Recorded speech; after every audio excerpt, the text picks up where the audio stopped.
a respeito. Vamos aproveitar muito bem, porque o tema é extenso, né? Mas assim, para que as pessoas entendam em casa, né? O que seria essa crise de ansiedade, Jamile? Você deve ter isso atualmente no seu consultório, assim, muito frequente. Se no meu, eu vejo, né, na cardiologia com frequência. Verdade. Então, o que é a ansiedade, para a gente começar, né? A ansiedade é uma resposta fisiológica a uma antecipação de um medo futuro. Essa é a ansiedade. E essa emoção, né, essa sensação ou esse sentimento, tem diferença nessas terminologias, mas só para poder clarear o que eu quero explicar aqui. A ansiedade, ela é natural, a gente tem a ansiedade até como um mecanismo de defesa, e ela se difere do medo, né, pela sua excessividade, e o medo é uma preocupação com algo iminente, que está para acontecer agora. A ansiedade é um medo, né, a gente amplifica ali um pouquinho esse medo, mas mais voltada para preocupação com acontecimentos, eventos, futuro, né? E essa preocupação futura, ela gera sensações fisiológicas e emocionais que deixam o corpo e a mente num estado de excitabilidade. E isso, às vezes, impacta de uma forma sempre não. A ansiedade normal não é tão negativa porque ela nos ajuda a ser prudente, assim como o medo. A ansiedade patológica, né, e aí nós teríamos a patologia ansiedade, ela impacta de modo a nos impedir de ter determinadas ações, de sentirem sensações físicas limitantes e por aí vai. Esse instinto, né, que o ser humano tem, que é um instinto protetor, né? Sim. Que é esse da luta e fuga. Ele é uma coisa natural. Por exemplo, diante de uma situação em que seu cérebro identifique que você está em perigo, seja pelo ambiente, seja pela situação, ele vai sendo ali, né? Seu subconsciente, ele vai não é treinando para situações, eu acho que pode até ser isso, mas ele vai identificando de uma forma que você não tem consciência, mas quando você chega no ambiente que te oferece perigo, você já começa a ter uma certa ansiedade ali. Então o seu cérebro, ele já começa a agir e estimular outros órgãos do corpo. Então, por exemplo, você pode, quando você tem uma crise de ansiedade, você vai ter um estímulo do coração, principalmente no primeiro momento das suprarrenais. Você vai ter liberação de hormônios como adrenalina, como cortisol, que irão aumentar ali o seu batimento cardíaco, os níveis de pressão, né? Vai dar aquela sensação de sudorese, né? Então você vai ter muitos sintomas relacionados à ansiedade que vão durar de forma ali, muitas vezes passageira. E esses sintomas podem ser físicos, né? E aí a sudorese, taquicardia, tremores, até algumas crises mais intensas, até enrijecimento de musculatura, né? Isso. Até os sintomas emocionais, que vão... A síndrome do pânico, por exemplo, ela entra na classificação das ansiedades, né? Então, dentro dessa ansiedade aí, nós temos vários subtipos, né? Que seria a ansiedade generalizada, a agorafobia, o transtorno obsessivo compulsivo, a síndrome do pânico, né, que foi por onde começou a sintoma. Então, essa sintomatologia, ela vai impactar em várias subdivisões. Mas é muito importante a gente colocar aqui que a ansiedade, ela é inerente mesmo, ela é instintiva, ela faz parte da vida de todas as pessoas. O que vai transformar, o que vai dizer se essa ansiedade ela é natural, né, dentro desse mecanismo ali de instinto protetor do ser humano para a patologia, é a intensidade e o impacto que isso vai gerar na conduta, né, desse sujeito. O que eu queria estar trazendo aqui sobre ansiedade, não sei se seria agora ou depois, mas já vou logo, tem a ver com uma construção social. Toda vez que eu venho, eu falo que o ser humano é um ser biopsicossocial, ele não pode ser retirado do seu contexto. Hoje existe uma produção de ansiedade, né? Então a gente está aumentando os índices estatísticos, lembrando que toda psicopatologia, ou talvez toda patologia, né, se você for relacionar estatisticamente, o índice é baixo, é sempre pequeno. Mas o que acontece, então, que a gente tem visto tantas estatísticas com a questão da ansiedade ou da depressão, por exemplo, né? O que eu posso pensar, a partir dos estudos que eu tenho feito, é que nós temos construído socialmente pessoas ansiosas. Então, o contexto social que a gente vive corrobora para quem tem predisposição desenvolver seus gatilhos, né, de uma forma mais precipitada, e talvez até pessoas que não tenham a predisposição começam a produzir, porque o ser humano ele é dentro desse contexto e a rotina atual ela acaba nos convidando a uma vida ansiosa. E isso vem desde a infância, assim, né? Eu acho que os pais, a cobrança em torno do ser humano hoje, né? E assim, eu acho que isso começa na infância porque a gente se vê, né, com muitas atividades já desde o início.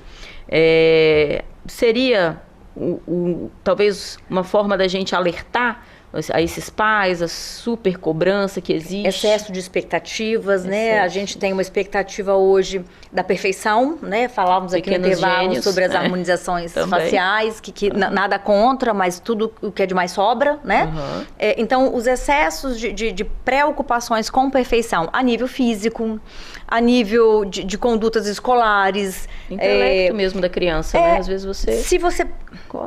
Bom, os pais que estão me ouvindo, eu acho que eles vão concordar comigo, mas ponham muito amor no que eu vou falar agora. Se você observar uma escolinha de futebol, os pais que vão assistir seus filhos no futebol, é muito nítido, é perceptível, se você... façam aí o meia-culpa e quem vai assistir, presta atenção no que eu vou falar. O excesso de cobrança para esse pequeno, essa criança de 5, 6 anos até, com 7, então é mais ainda.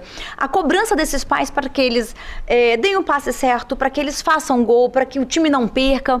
É tão forte a cobrança desses pais que deveriam estar ali motivando simplesmente a prática do esporte, né? Que eu fico preocupada. Então, já vai um alerta aqui para você, pai. Se você é esse pai, e eu já vi, eu já vi esses pais nas arquibancadas, cuidem com muito carinho para vocês não construírem filhos ansiosos. Eu estou dizendo dos meninos, mas isso teríamos também nas escolinhas de dança, né? Em outras esferas no feminino. Então, nós pais estamos querendo filhos perfeitos, queremos filhos excessivamente assertivos e o ser humano naturalmente ele é errante, graças a Deus. O que eu percebo no esporte, Jamile, muitas vezes é a transferência disso para a criança, né? Talvez aquele pai que não teve a oportunidade de praticar o esporte, de ter frequentado uma escolinha, né? E de repente você vê ele projetando, prospectando tudo isso na criança.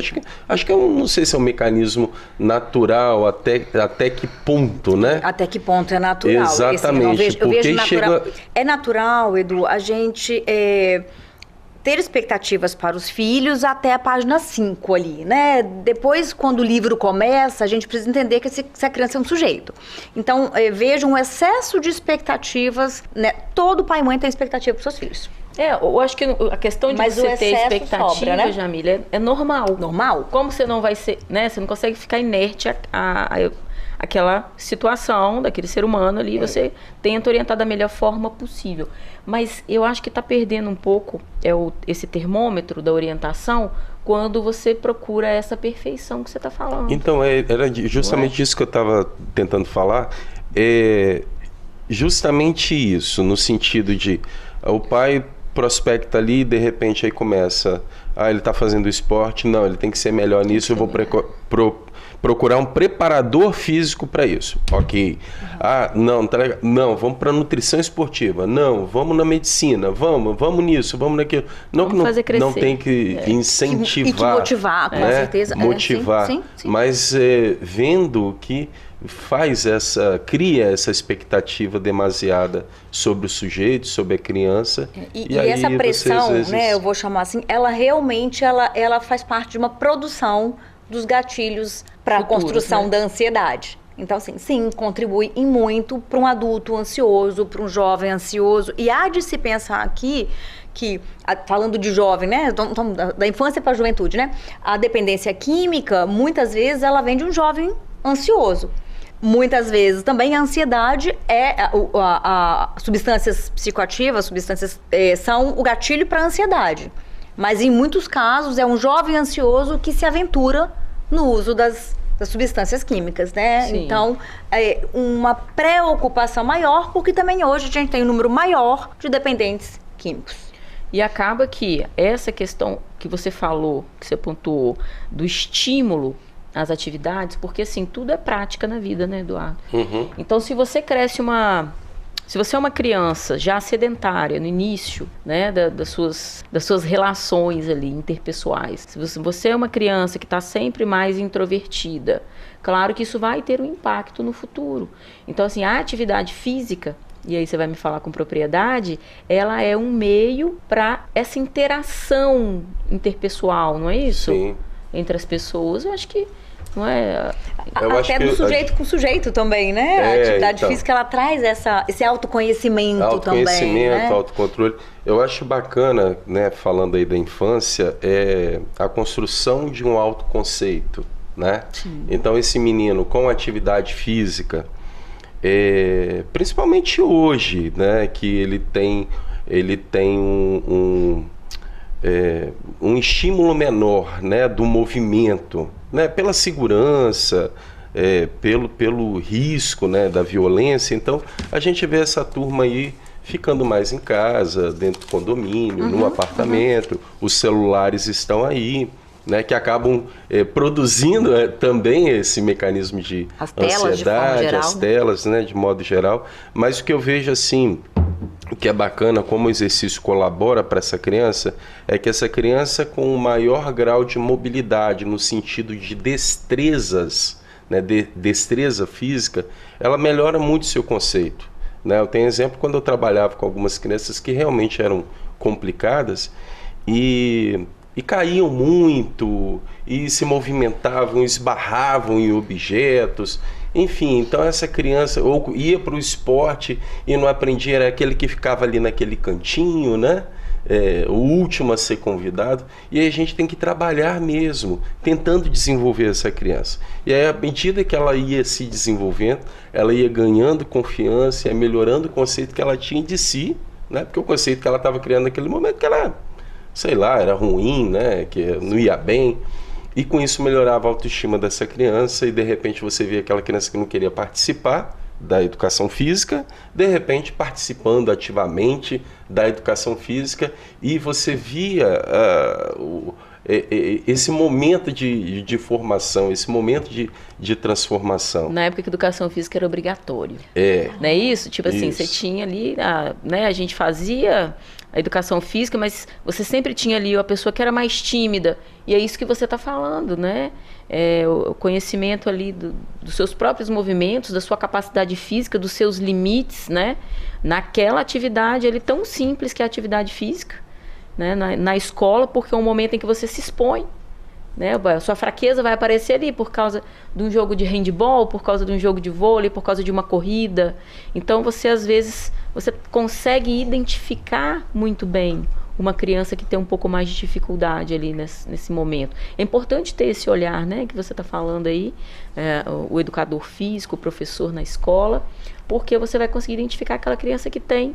Hoje em dia, né, eu acho que isso tudo aí você consegue se conhecer, e as crianças não estão, talvez, né, sendo testadas da forma, né, não todas, né, gente? Claro, né? A gente está falando de uma forma que a gente está falando de uma grande, que na verdade é uma grande maioria mesmo, né, doutora? Assim, infelizmente a gente vê um número crescente de psicopatologias atingindo crianças, né? Então, assim, na nossa era de infância, a gente não tinha, um fator assim, ó, nós não tínhamos a informação que temos hoje, ok?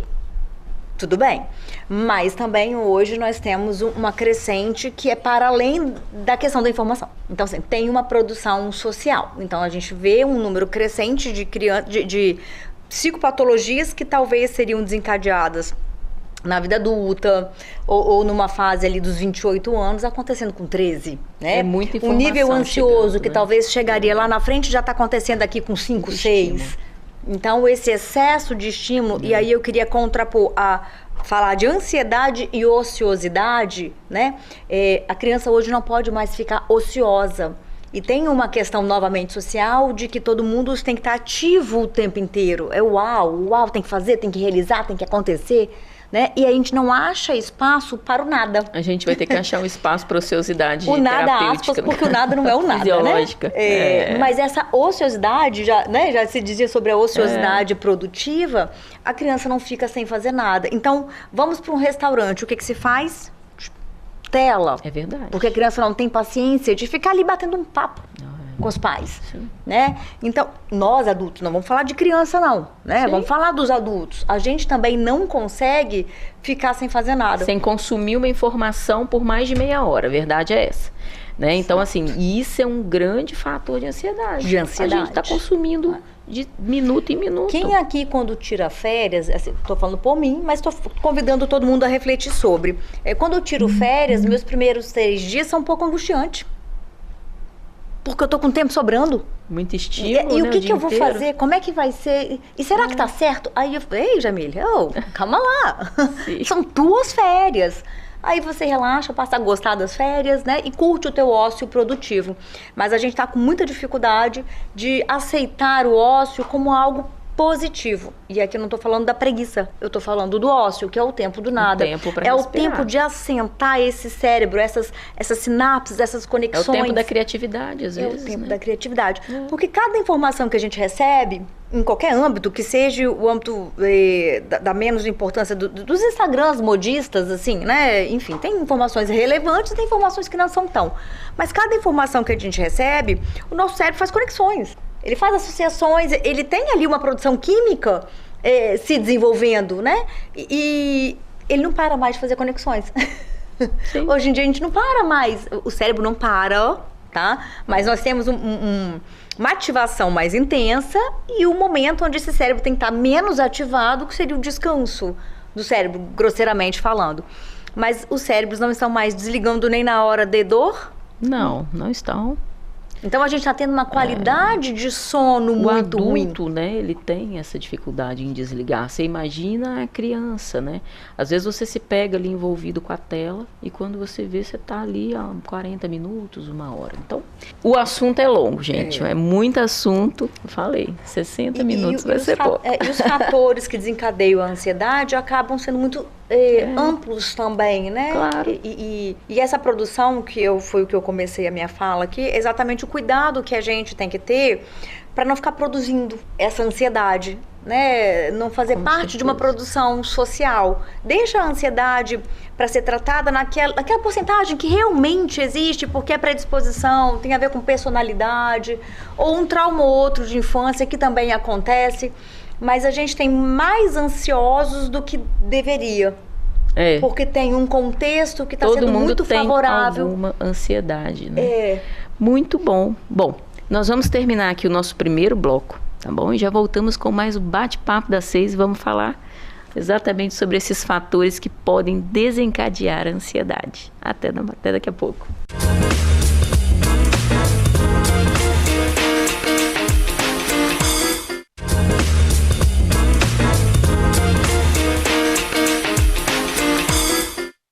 Voltamos com o nosso bate-papo das 6.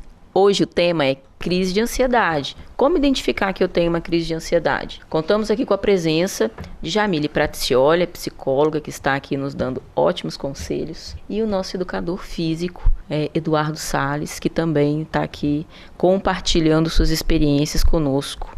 Então, quero agradecer a você que está aí nos acompanhando pela televisão, pelo rádio, pelo YouTube. Então, nós vamos dar continuidade aqui ao nosso papo. Vamos aqui tentar, não dá para separar a crise do pânico da ansiedade, sim, né? Sim. Mas a gente sabe que são diagnósticos, né? Que são, a gente consegue caracterizar uma crise de ansiedade e nós conseguimos identificar bem uma crise de pânico. Os dois acabam tendo a mesma base, né? Que é o medo. né? Os dois vêm dessa preocupação, desse medo, né? E a grande diferença ali de uma crise de pânico é que esse medo está mais vinculado a ansiedade, de modo geral, ela vai estar com medo de qualquer coisa, né? Medo de vir fazer o programa e não dar certo, medo de alguma coisa acontecer errado na prova que eu fiz. Então ela vai estar relacionada a medos de uma forma intensa, relacionada ao futuro. A crise do pânico, ela vai estar relacionada ao medo da morte, né? De uma morte iminente. Algo vai acontecer comigo a nível físico, né? É uma preocupação mais a nível físico e não em relação às coisas do contexto. Então, a síndrome do pânico, atualmente ela entra, né, nessa classificação também das ansiedades, mas ela vai estar mais relacionada a essa preocupação com medo da morte iminente. Aí tem todos esses sintomas que acho que vocês devem receber com frequência lá nos consultórios, né? Então, tanto a ansiedade, né, que nós falamos aqui no início do programa, que pode ser algo fisiológico mesmo, né? Faz parte da característica do ser humano, né, ter ali alguma ansiedade. Claro, sempre a gente vai ter uma expectativa que vai gerar alguma ansiedade. E a crise do pânico vem a ser o quê? Uma crise de ansiedade também, né? Só que com uma sensação ali de morte iminente, a sensação física que foge ao controle, né, de quem está passando por aquele momento. Então você traz para aquilo e ela tem um tempo de duração, ela vai passar. Isso é muito importante saber para você que tem aí crise do pânico, já procurou ajuda, porque só vai saber quem procurou ajuda, que a crise do pânico ela vai durar entre 15 e 30 minutos. Então esse é o tempo estimado aí de uma crise, 15 minutos, e podendo chegar a 30 minutos aí de crise, mas isso vai passar. Agora é muito difícil você conseguir ali ter essa consciência quando você está durante uma crise de pânico. Porque a questão cerebral ali que vai ser acionada na crise é uma questão da ordem não consciente. Ela vai estar ligada mais ao movimento automático ali de fuga e defesa, né? Então vai ser startado ali essa conexão ali, essa informação cerebral. Então não é consciente, e agora eu vou ter uma crise do pânico. Não, eu tenho e não tenho domínio sobre isso. É importante quem tenha a síndrome do pânico, ela ter clareza disso que você trouxe a passar, né? Vai chegar no seu ápice e ela vai descer porque o sistema ali de neurotransmissão, ele vai se autorregular. Eu falo que ela é uma montanha-russa. É uma montanha-russa. Você sobe e desce dentro desses minutos aí que ela está acontecendo, mas no final ela passa. E o que é importante, assim, o que a gente poderia fazer nesse momento de uma crise de pânico, né? A tomada de consciência, ela ajuda. Às vezes você muda linhas de raciocínio, né? Eu brinco assim, vamos conversar com pânico, né? Vamos bater um papo ali com o teu pânico. Isso te ajuda a não criar a expectativa do fim logo dessa crise. Então, quando você começa a pensar, nossa, estou com medo, então, e agora começa a fazer as pazes, não luta contra, eu tenho que parar de ter medo, eu tenho que parar com isso. Não, quanto mais se diz, eu tenho que parar, mais você aciona de que esse medo, que o perigo está ali. Lutar contra é pior. Então, faça as pazes. Então, trava um diálogo interno, a gente chamaria de metacomunicação. Então, você trava um diálogo interno com o seu medo, com o seu pânico, ou você pode buscar técnicas de respiração, você pode buscar técnicas de mindfulness. O que seriam essas técnicas de uma forma mais ampla? Nada mais é do que tomar consciência de que outras partes do seu corpo estão existindo, perceber o pé no chão, né? A gente orienta sentar, botar o pé todo no chão, sentir ali o teu pé nesse chão, porque isso vai te dando uma sensação de âncora, de ter uma âncora, de ter de estar, né? De estar. De existir, vai te trazer para o aqui e agora. Lembra que a ansiedade é uma preocupação futura, então ela te remete a uma preocupação com aquilo que não aconteceu. Então, tentar estar aqui, o pé no chão, pode tocar a sua perna, né? quem consegue, porque existem sintomas que você fica muito enrijecido na musculatura, então você não vai conseguir fazer isso. Mas a respiração, ela vai te ajudar, né? A gente pede para inspirar, segurar um pouquinho, fala puxa 1 e solta 4, porque esse movimento também ajuda na regulação de controle, mesmo, né? Ajuda na regulação desse sistema que se desorganizou. Então, né, você começa, e aí você, já que tomou consciência, fez sua metacomunicação, pode tentar desenvolver essas atividades para que isso passe. E isso vai passar independente do que você fizer, né? Porque ela tem um pico e ela volta. E a atividade física, ela traz, né, Eduardo, essa consciência corporal, essa consciência, talvez não, pode vir a ajudar essas pessoas, com certeza. Pode, crise, então, a gente tem bem documentado, assim, né, na literatura, os estudos, sobre os efeitos da atividade física, nem atividade física, né, do exercício físico. Distinguir isso, pessoal, porque a atividade física é movimentação, uma movimentação cotidiana, né? Por exemplo, uma dona de casa faz muita atividade física. Sim, sim. Só que a gente precisa que essa atividade seja sustentada por um período maior, numa intensidade maior, que provoque uma sudorese, que provoque uma respiração mais acelerada, né? Que para produzir os efeitos fisiológicos que controlam a ansiedade. Que basicamente a gente tem aspectos comportamentais e aspectos fisiológicos químicos muito claros. Por exemplo, a liberação, organização, né, dos neurotransmissores. Isso está muito claro, está muito documentado. A liberação de serotonina, dopamina, GABA, enfim, várias substâncias, né, encefalinas, né, no cérebro, no sistema nervoso como um todo, que ajudam na regulação. Então, assim, para o praticante de atividade física, de exercício físico, né, a gente sente isso e tem um efeito agudo muito legal, que às vezes você está ali, né, um dia mais puxado, irritado ou ansioso, né, e aí a gente vai para o exercício físico, você passa um tempo ali, quando você começa a criar essa conexão com o corpo, a conexão fisiológica e a conexão do corpo, o estado de presença.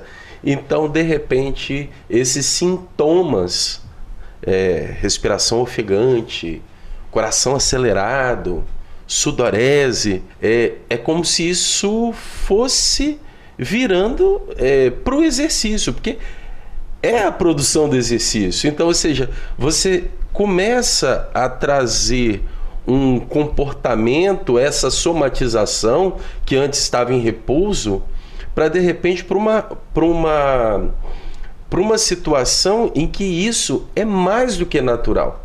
Então, durante o exercício, você vai ter o coração tem que acelerar, a respiração tem que acelerar, a circulação vai, né, acelerar, o suor vai chegar, e de repente você começa a se conectar que isso não é um estado de ansiedade. De repente, essa é uma resposta fisiológica. Essa fala do Edu é muito legal. Tem tudo isso agora também. É ansiedade.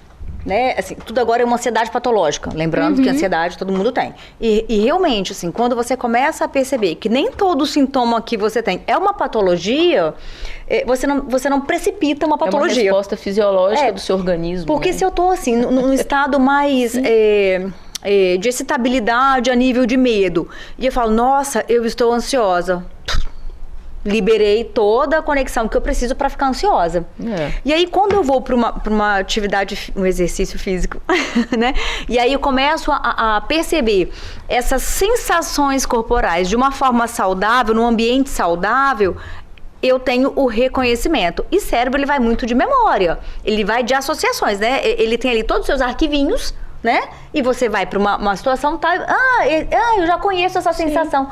Nem é tão ruim assim. Isso você vai se adaptando, né, a essas respostas fisiológicas. Se familiariza com algumas respostas que fazem a evitação de um processo patológico de ansiedade. Né? Que não é um sentimento estranho, certo? Então, quando seu coração acelera ali na hora da ansiedade, você vai conseguir identificar isso ou sentir isso de uma forma um pouco mais natural. E o exercício físico, só corroborando aqui com o Edu, é como se fossem cápsulas diárias de substâncias químicas do bem-estar.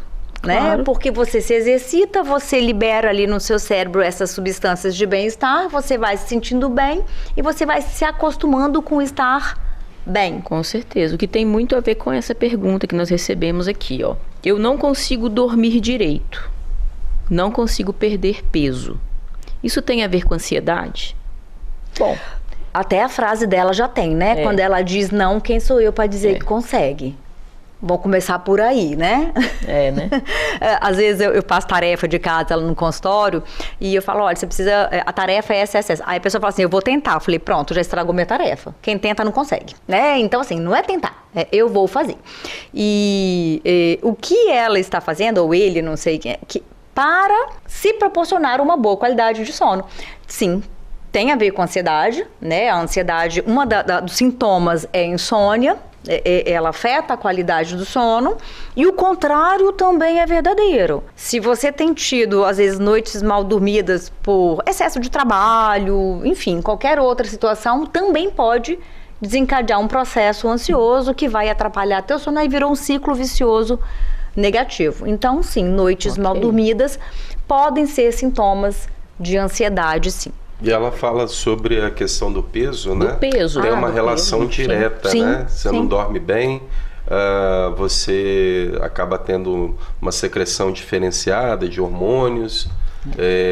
Talvez isso também aumente o apetite, né? Você fica mais tempo. Exatamente. O fato de não dormir bem também queima mais calorias, né? O homem na hora que devia estar dormindo. Exatamente. O sono é um autorregulador do corpo. Então, é essencial, é fundamental dormir bem, se também o objetivo for emagrecimento, né? E aí eu vou dar uma sugestão para o ouvinte, né, que trouxe essa colaboração, agradecer pela pergunta, isso é muito importante. Acredito que muitas pessoas têm a mesma pergunta que a dela.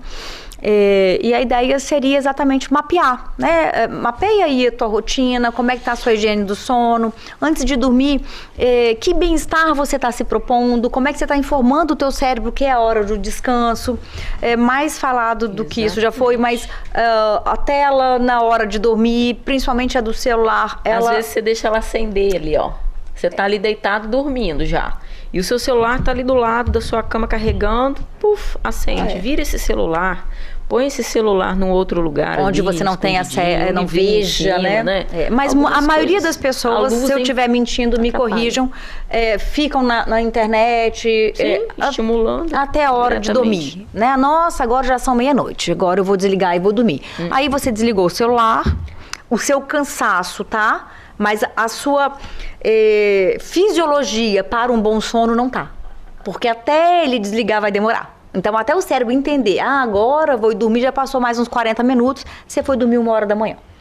Dor forte no peito e nas costas. São sintomas de ansiedade? É para você, Débora. Doutora Débora. Melhorei agora, tomando sertralina. Nós temos efeitos da ansiedade no corpo que são... A pessoa não está inventando aquilo, tá? Aquilo é uma resposta orgânica a uma liberação hormonal que está acontecendo. Então, você vai ter aumento da pressão arterial, aumento da frequência cardíaca, você vai ter sintomas reais, né?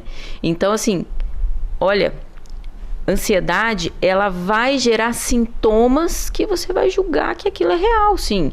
Então, nós temos um grande número de pessoas que procuram, né, que fluem ali para o pronto-socorro, para o consultório do cardiologista com dor no peito, e que não é o caso de ser uma dor cardiovascular, um infarto. Muitas vezes no pronto-socorro você tem um paciente que sente e te descreve, né, a dor torácica típica de um infarto. Só que nós temos formas de identificar isso, graças a Deus, né, além da sintomatologia. Então nós temos alterações que no infarto são alterações orgânicas e reais, ali que a gente consegue ter uma métrica, né, exames, né, exames de sangue que conseguem nos ajudar a fechar esse diagnóstico ou a descartá-lo. Então, assim, mas é grande, sim, a procura por atendimento médico por dor torácica. E eu acho que as duas coisas são saudáveis do ponto de vista de ajuda, porque muitas vezes você realmente está ali sobre um estresse, né, perene, em que você está sempre lidando com essas alterações hormonais no seu corpo. E isso, com o tempo, nós sabemos que o estresse, ele é um fator, né, desencadeante, o estresse de uma forma não fisiológica, porque é impossível, né, a gente não ter o estresse. Mas eu queria falar um pouquinho do estresse que a gente conversava no intervalo. Né? Assim, a gente, novamente eu falando aqui de produção social, né?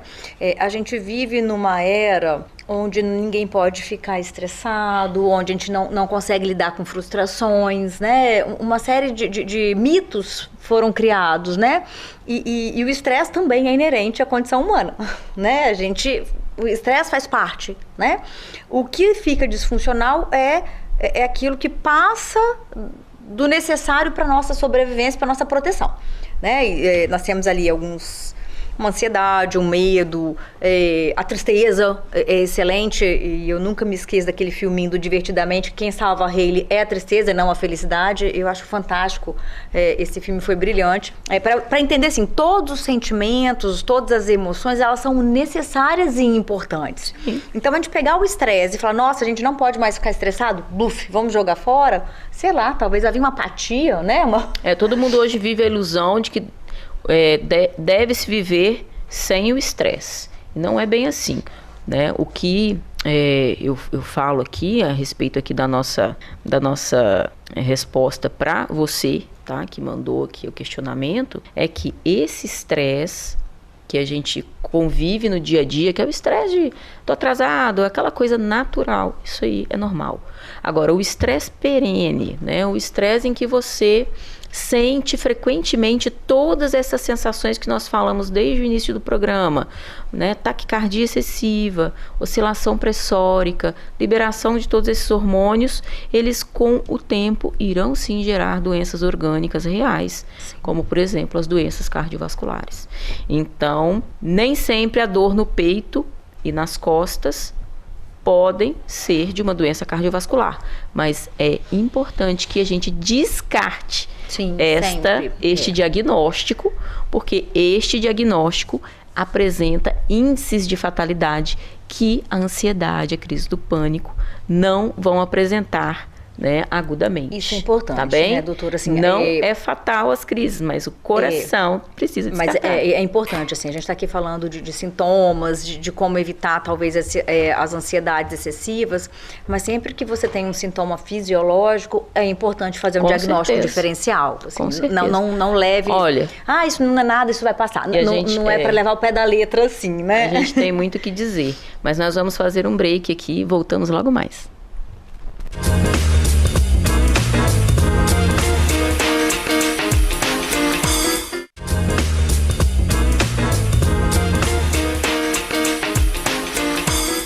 Voltamos aqui com o nosso último bloco, Bate-Papo das 6, falando sobre crise de ansiedade.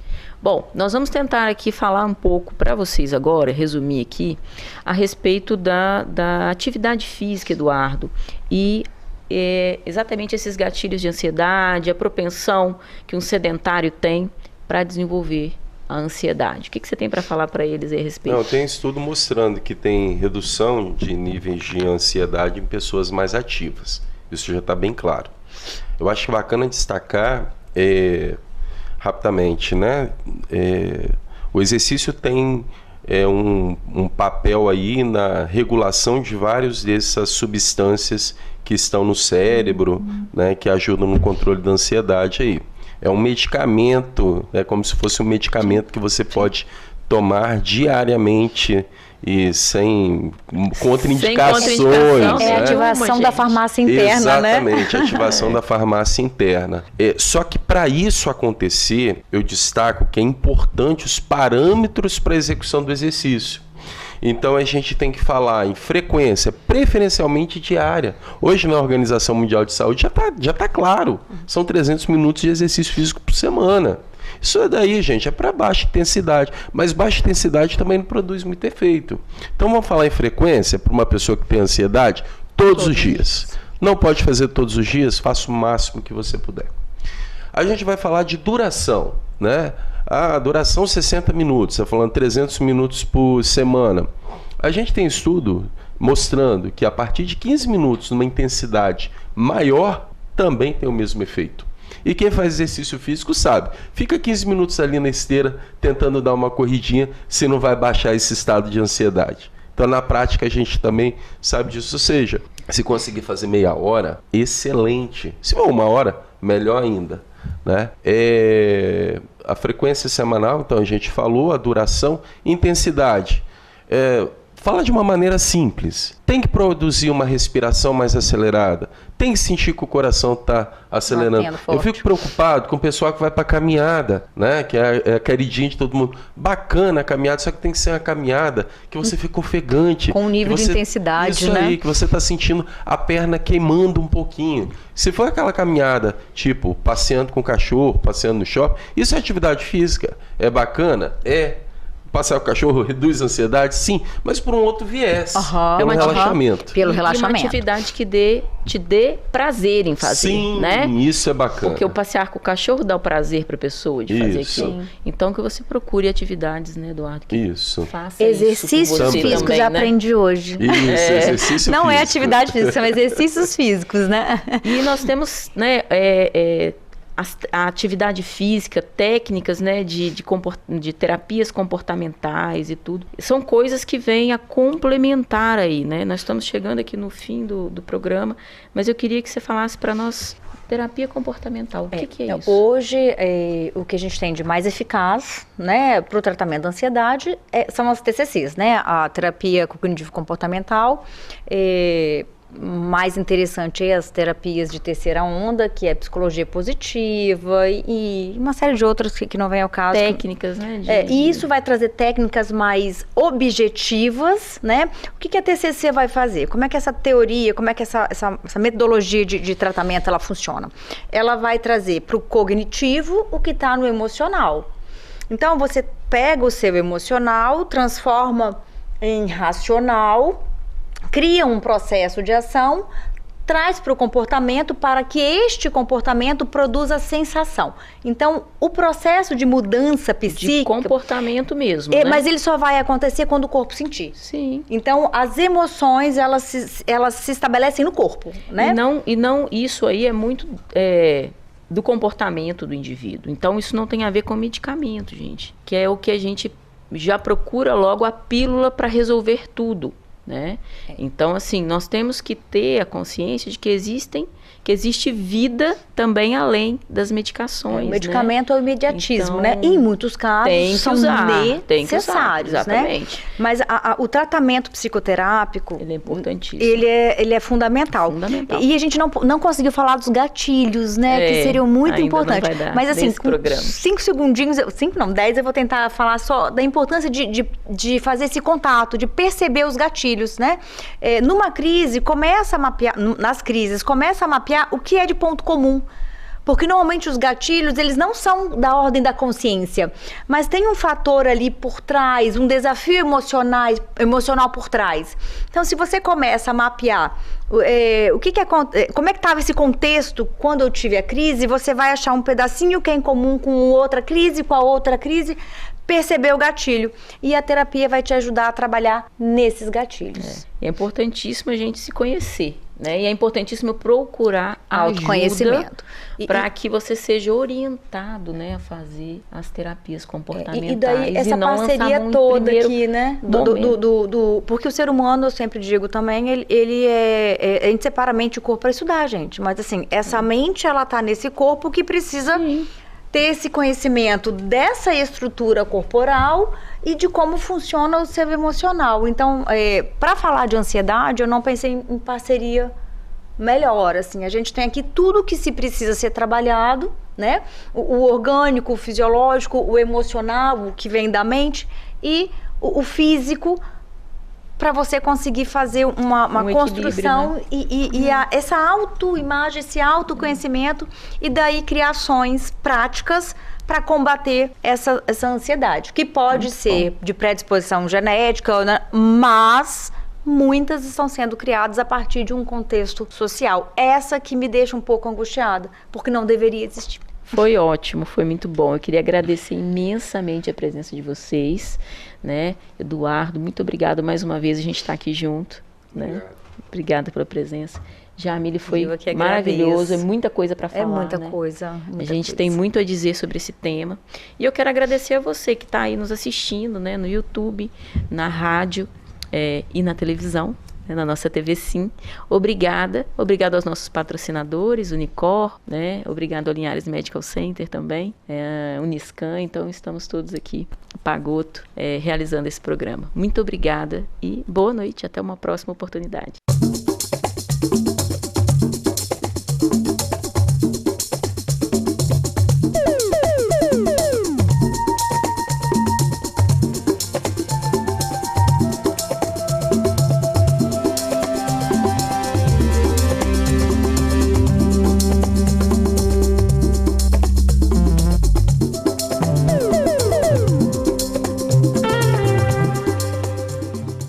Bate-papo da